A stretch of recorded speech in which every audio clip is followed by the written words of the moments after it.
You sit down every morning, perhaps with a sense of pride.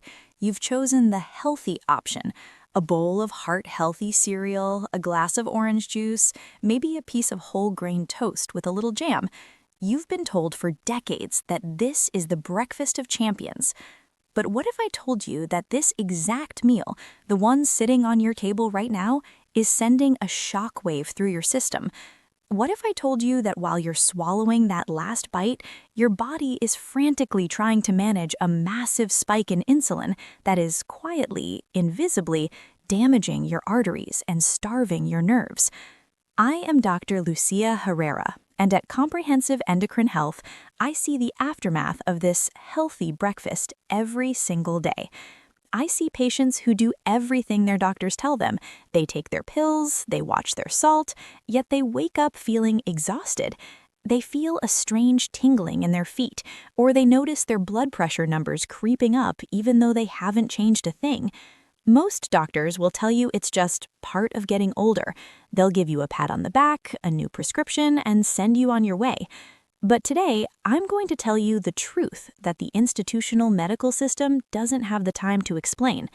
Your body isn't failing because of your age. It's struggling because of a biological mismatch between what you're eating and what your cells actually need to survive. In the next 20 minutes, we are going to perform a forensic look at your morning routine.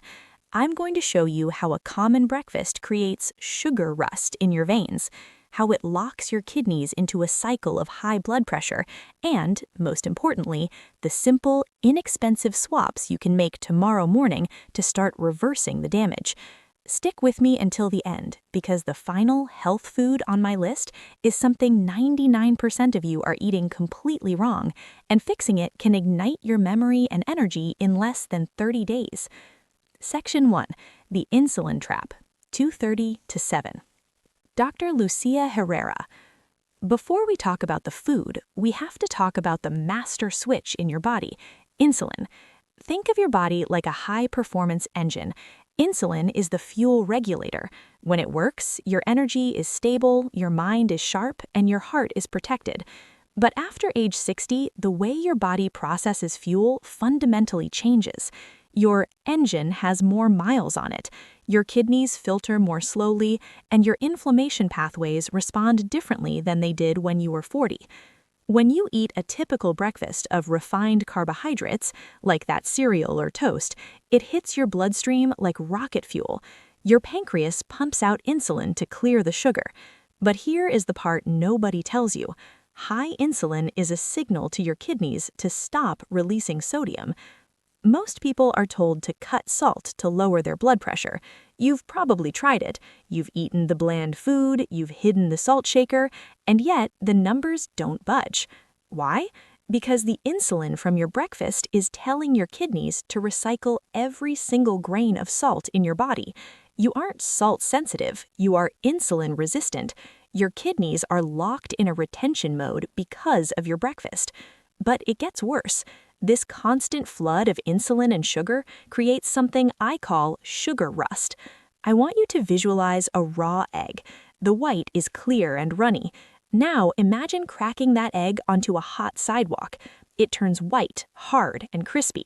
That is essentially what excess sugar does to the proteins in your body. It creates a sticky, toxic sludge called advanced glycation end products, or AGEs. This sugar rust gums up the tiny microscopic blood vessels that feed your nerves, the vasa neurorum. When these tiny vessels get clogged with this sludge, your nerves begin to suffocate. That tingling in your toes, that pins and needles feeling that keeps you up at 3 a.m., that isn't just a sign of age. That is your nerves desperately screaming for oxygen because the sugar rust from your breakfast is choking them to death. Section 2. The 3 breakfast killers, 7 minutes to 12 minutes. Dr. Lucia Herrera.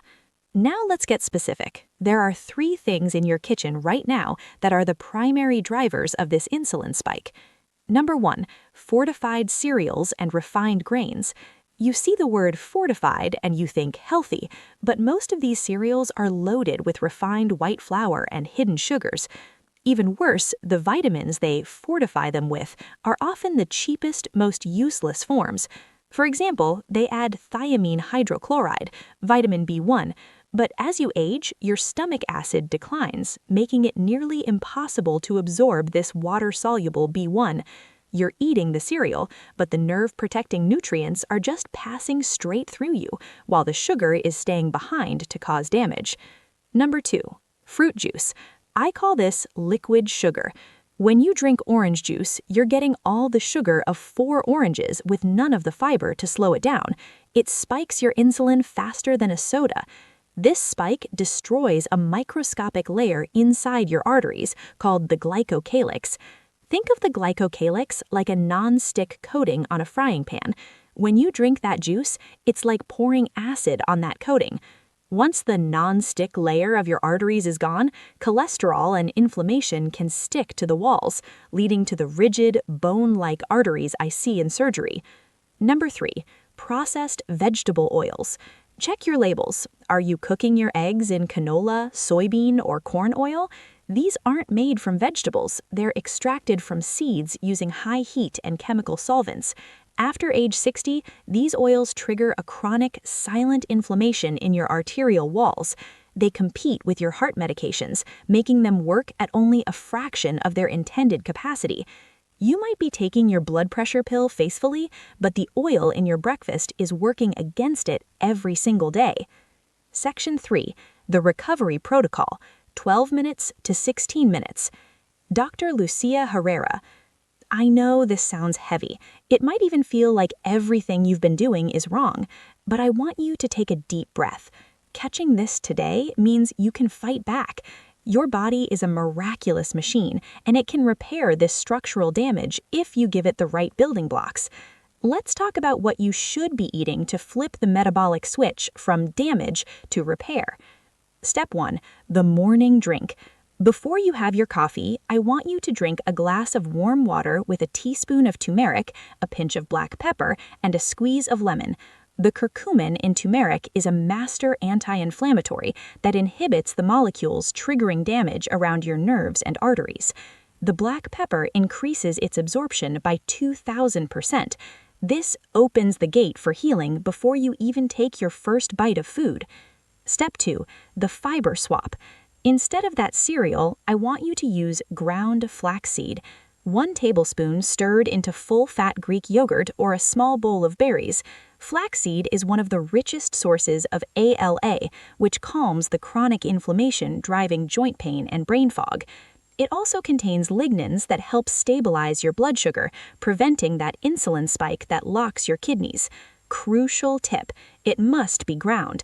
Wall flax seeds will pass right through you undigested. Step 3. The brain blueprint fats. Add 5 walnut halves to your morning. Walnuts provide the high-quality lubricant your brain needs to stay sharp. But here is the forensic secret: do not peel off the bitter brown skin. That bitterness is the medicine. It contains 90% of the antioxidants that protect your brain from rusting as you sleep. Section 4. The Nutrient Timing Reset, 16 minutes to 19:30 minutes. Dr. Lucia Herrera. Now let's talk about a mistake I see almost every patient make. They take their vitamin D, their K2, and their magnesium all at once with their breakfast. If you are over 60, timing matters more than dosage. D3 is the sunshine vitamin. It signals alertness to your body. When you take it in the morning with a meal that contains healthy fats, like eggs cooked in avocado oil or butter, it aligns with your natural rhythms. You must take it with fat, or you're only absorbing a fraction of the dose. But vitamin K2 is the director. It tells the calcium where to go. Without K2, the calcium from your breakfast might end up in your arteries, making them stiff like bone, instead in your skeleton where it belongs. However, you must separate your magnesium from your vitamin D. Magnesium is the relaxer. It tells your muscles to release and your nervous system to calm down. If you take it in the morning with your vitamin D, they compete for the same pathways, and neither works as well. Take your D3 and K2 with your healthy breakfast. Save your magnesium glycinate for 30 minutes before bed. This separation is often the missing piece that finally stops the nighttime leg cramps and fragmented sleep. Section 5. Reclaiming your independence, 19:30 minutes to 22 minutes. I want to tell you about a patient of mine. Let's call him Robert. Robert was 72. He was a retired carpenter who lived for his grandchildren and his workshop. But when he came to see me, he was a shell of himself. His feet burned so badly he could barely stand, and he'd stopped woodworking because his hands felt numb and clumsy. His doctor told him it was just arthritis and aging. They gave him a prescription to numb the pain, which just made him feel like a zombie. We didn't give Robert more pills. We gave him a new blueprint. We swapped his inflammatory seed oils for olive oil. We replaced his sugary breakfast with protein and healthy fats. We added the turmeric morning drink and a specialized fat-soluble form of B1 called benfotiamine to bypass the sugar rust in his nerves. In